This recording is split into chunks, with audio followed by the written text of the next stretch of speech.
Humingi raw ng permiso kay Pangulong Duterte si Environment Secretary Gina Lopez para makipagtulungan sa New People's Army sa mga lugar na may minahan. Ang mga lugar na ito tatawaging peace zones, pero para mangyari yan, kailangan magbaba ng armas ng mga rebeldeng nasa peace zone. Handa naman daw makipagtulungan ang NPA kay Lopez. May report si Mark Salazar.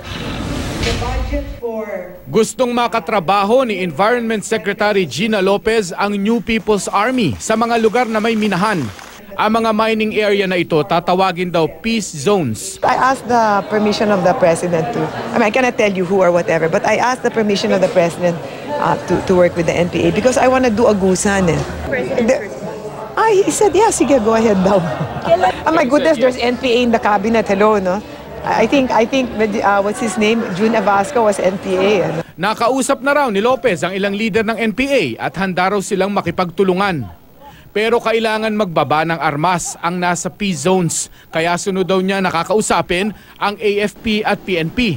Ipinagtanggol din ni Lopez ang NPA sa imaheng idinidikit sa mga rebelde bilang mangingikil sa mga minahan. I love the NPA. Yeah, they're mabait. Pero di ba nagko-collect din po sila ng taxes from... Because they don't know what to do. I'm not saying, I feel that if you handle them the right way, they'll be good. Because they're looking for ways to survive.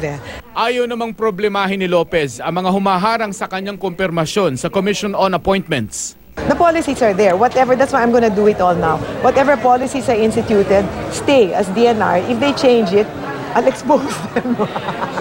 Give me 6 months to a year and I'll do it. If I don't, I'll resign. Yan. Mark Salazar, GMA News.